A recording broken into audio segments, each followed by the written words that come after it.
السلام علیکم ورحمۃ اللہ وبرکاتہ۔ آج ہم تفسیر مدارک التنزیل، جسے تفسیر نصفی بھی کہا جاتا ہے، اس کا سلسلہ وار درست چل رہا ہے۔ اور یہ جو تفسیر نصفی سورہ کہف سے کی جا رہی ہے، جامعہ اشرفیہ مبارک پور میں جو سیلیبس ہے سورہ کہف سے کچھ سوروں تک ہے، تو وہ کمپلیٹ سیلیبس حضرت علامہ و مولانا مفتی شہباز مصباحی صاحب قبلہ حفظہ اللہ کی نہایت خوبصورت آواز میں وضاحت کے ساتھ، تحقیق کے ساتھ انشاءاللہ وہ ریکارڈنگ تمام سامعین کی خدمت میں پیش کی جا رہی ہے، اور روزانہ بلا ناگہ خست وار 2 گھنٹے جامعہ انواریہ حیدرآباد انڈیا کے چینل پر اپلوڈ کیا جا رہا ہے۔ آپ تمام سامعین جو ہے اسے سماعت بھی کر سکتے ہیں۔ یہ ہمارے لیے بڑی خوشی کی بات ہے کہ بہت بڑے عالم دین آج ہمارے بیچ جلوہ افروز ہیں۔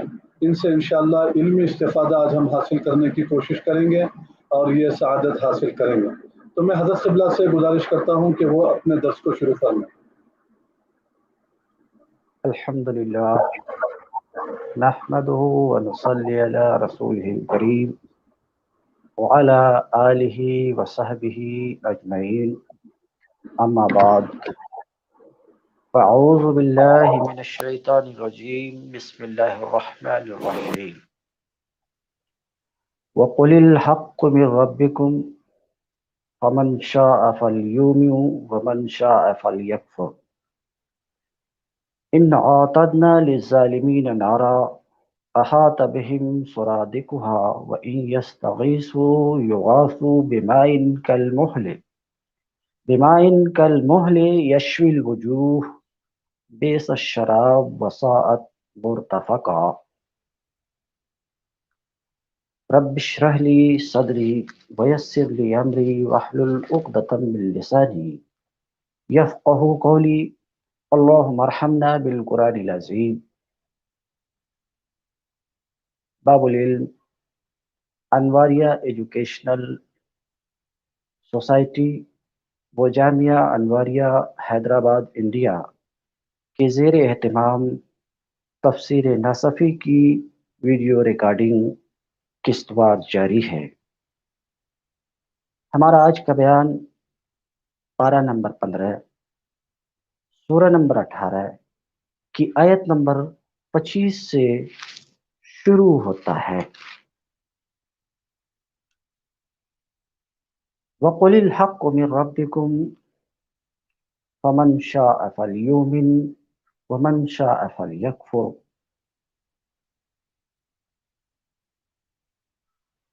اور صاف کہہ دو الحق کہ یہ حق ہے، من ربکم تمہارے رب کی طرف سے، فمن شاء اب جو چاہے وہ مان لے مانے، ومن شاء فلیکفر اور جو چاہے نہ مانے، من شاء فلیؤمن جو چاہے ایمان لائے، جو چاہے کفر کرے۔ آیت کریمہ کا یہ حصہ جس کی میں نے ابھی تلاوت کی اور ترجمہ کیا، یہ ماسبق سے وابستہ ہے جس کی پیچھے تقریر ہوئی۔ میں اسی آیت کے حصے سے شروع کرتا ہوں اپنے بیان کو۔ اللہ رب العزت فرماتا ہے، اے نبی آپ کہہ دیجئے یہ حق ہے تمہارے رب کی طرف سے۔ مفسر کہتے ہیں اے الاسلام اب القرآن والحق خبر مبتدأ محذوف اے ہو ہے۔ اشارہ کرنا چاہ رہے ہیں الحق کو رفع کیوں ہے؟ رفع اس وجہ سے ہے کہ یہ خبر ہے مبتدأ محذوف کی، اور جو مبتدأ محذوف ہے وہ ہوا ہے، اور یہ جو ہوا کی ضمیر ہے بقول مفسر کے اس ضمیر سے اشارہ یا تو اسلام کی طرف ہے یا اس قرآن کی طرف ہے جس کا اس آیت سے متصل پچھلی آیت میں ذکر ہے۔ تو مفسر کہنا چاہ رہے ہیں کہ اس ضمیر کا مرجع یا تو اسلام ہے یا قرآن ہے۔ تو مانا یہ ہوا، آپ کہہ دیجئے کہ اسلام یا قرآن حق ہے من ربکم، تمہارے رب کی طرف سے ہے، یعنی یہ جو قرآن ہے یہ محمد صلی اللہ علیہ وسلم کی طرف سے نہیں ہے، یہ مبنی بر حقیقت ہے، اور یہ قرآن تمہارے رب، تم سب کے، اے کافرو، اے اللہ کے بندو، تمہارے رب کی طرف سے ہے۔ ایسا نہیں ہے کہ یہ قرآن محمد صلی اللہ علیہ وسلم کی طرف سے ہے۔ قل الحق من ربکم، آپ کہہ دیجئے کہ یہ حق ہے تمہارے رب کی طرف سے ہے۔ ای الاسلام بالقرآن، یعنی اسلام یا قرآن والحق خبر مبتداء محذوف، اور یہاں اس آیت میں جو حق ہے یہ مبتداء محذوف کی خبر ہے، اور وہ جو مبتداء محذوف ہے وہ ہے فمن شاء فلیؤمن، اب جو چاہے ایمان لائے، جو چاہے کفر کرے۔ ایک سوال جس کا جواب مفسر اپنی تفسیر میں دینا چاہ رہے ہیں کہ لفظ یہاں پر یہ ہے کہ ومن شاء فلیکفر، جو چاہے وہ کفر کرے، تو فلیکفر امر ہے، اور امر کا ادنا موجب اباحت ہے۔ حقیقت امر تو وجوب ہے، لیکن امر کا کم سے کم جو موجب ہے وہ اباحت ہے، تو اور فلیکفر کفر ہے، تو مانا یہ کہ فلیکفر کفر اختیار کرنے کی اللہ رب العزت کی طرف سے اجازت ہے۔ فلیکفر، جو چاہے وہ کفر کرے، کفر کو اختیار کرے، کیونکہ فلیکفر امر ہے اور امر کا ادنا موجب اباحت ہے، تو مانا یہ ہوا کہ کفر اختیار کرنا بھی مباح ہے۔ یہ ایک سوال وارد ہوتا، اس سوال کا مفسر جواب دے رہے ہیں اے جاء الحق وضاحت العلل فلم يبق الا اختیارکم لانفسکم ما شئتم من الاخذ فی طریق النجات او فی طریق الہلاک۔ اس کا جواب دے رہے ہیں کہ حق آ گیا اور وضاحت العلل اور عذرات ختم ہو گئے، اب تمہارے اپنے اختیار میں بس اتنا ہی رہا ہے کہ تمہارا جی دو راستوں میں سے جس کو چاہے اپنائے، ایک تباہی کا راستہ اور ایک کامیابی کا راستہ ہے۔ یعنی جیسا کہ سوال ہوا کہ امر کا ادنا موجب اباحت ہے، تو مطلب یہ ہے کہ کفر کو اختیار کرنا بھی مباح، تو اس کے جواب میں مفسر کہہ رہے ہیں پہلی بات تو یہ کہ حقیقت امر وجوب متروک ہے، اور یہ کہ فل یکفر امر ہے، امر کا موجب اباحت ہے، تو کفر کا اختیار کرنا مباح ہے۔ سمجھ رہے، مباح ہے، یہ بات مباح ہے اگر اس کا ادنا موجب کو لیا جائے جو اباحت ہے، تو کفر اختیار کرنا مباح۔ یہ سوال، اس سوال کا جواب یہ ہے، مگر اس سوال کے جواب دینے سے پہلے ایک وہ جملہ جو ہمارے عرف عام میں عام طور سے بولا جاتا ہے، جیسے کہ والدین اپنے بچے سے کہتے ہیں کہ پڑھائی کا نتیجہ ایسا ہے، کھیل کا نتیجہ ایسا ہے، پڑھو گے تو دین میں، دنیا میں، دارین میں کامیابی سے سرفراز ہوگے، کامیاب ہوگے، اور لہو لعب میں مشغول رہو گے تو ناکام ہوگے، دنیا میں بھی ناکام ہوگے، آخرت میں بھی ناکام ہوگے، ایسا والدین کہتے ہیں۔ پھر جس بچے کو اس طریقے سے سمجھا دیا، سمجھانے کے بعد بھی وہ بچہ پڑھائی میں نہیں لگتا ہے بلکہ وہ بچہ لہو و لعب میں لگا رہتا ہے، تو والدین کہتے ہیں چاہو پڑھو چاہو کھیلو، یہ جملہ بولتے ہیں۔ تو ظاہر سی بات ہے یہ جملہ ہمارے عرف عام میں بھی بولا جاتا، تو چاہے پڑھو چاہے کھیلو، اس کا مطلب یہ نہیں ہوتا کہ والدین ان کو کھیلنے کی اجازت دیتے، والدین کے کہنے کا مطلب یہ ہوتا ہے کہ تمہارے لیے کھیلنے کی اجازت ہے، یہ مطلب نہیں۔ مطلب یہ ہوتا ہے کہ میں نے تمہیں سمجھا دیا کہ پڑھنے سے کامیابی حاصل ہوگی، کھیلنے سے تباہی آئے گی، تو اب اگر تم تباہ ہونے کا فیصلہ کر چکے ہو تو تباہ ہو جاؤ۔ اسی کبیل سے یہ جملہ ہے کہ جو چاہے ایمان لائے، جو چاہے کفر کرے، یعنی ایمان اختیار کرنے والے کی جزا کو اللہ تعالیٰ نے واضح کر دیا کہ ایمان اختیار کرنے والے کا بدلہ یہ ہے اور کفر اختیار کرنے والے کا بدلہ یہ ہے۔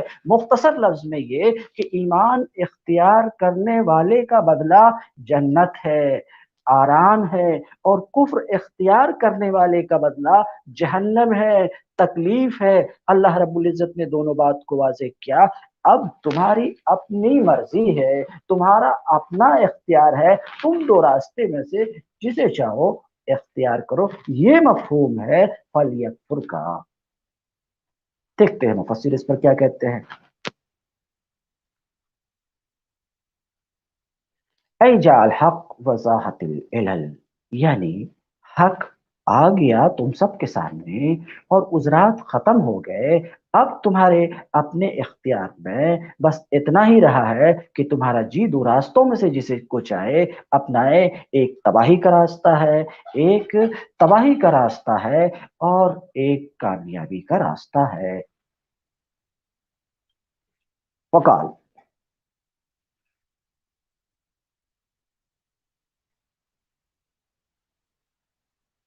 فَلْيَكْفُرْ إِنَّا أَعْتَدْنَا لِلظَّالِمِينَ نَارًا احاط بہم سرادقها، یقیناً ہم نے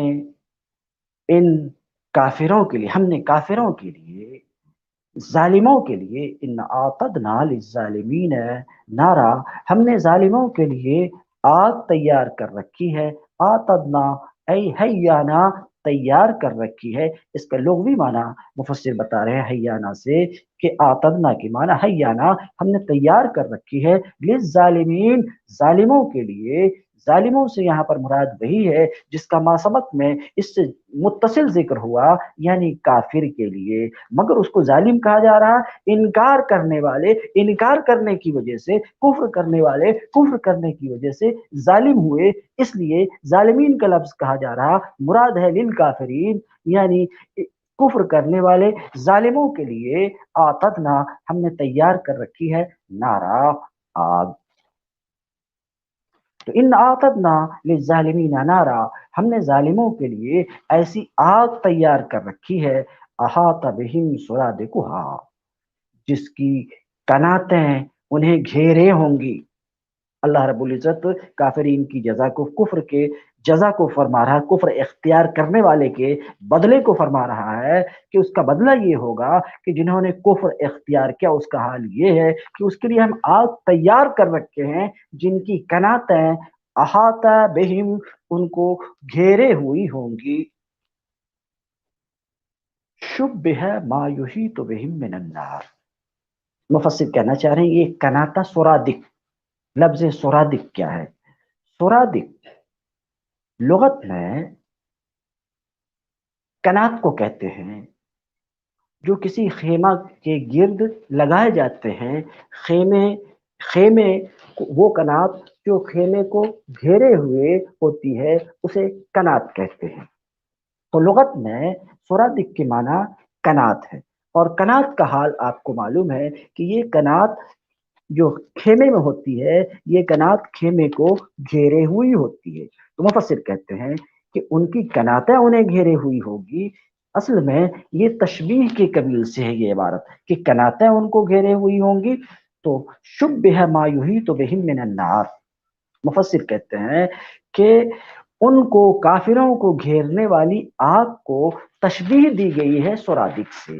کیا مطلب یہ کہ جس طریقے سے کناتیں خیمے کو گھیرے ہوئی ہوتی ہے، کناتیں خیمے کو گھیرے ہوئی ہوتی ہے، ایسے ہی یہ آگ کل آخرت میں کافروں کو گھیرے ہوئی ہوں گی۔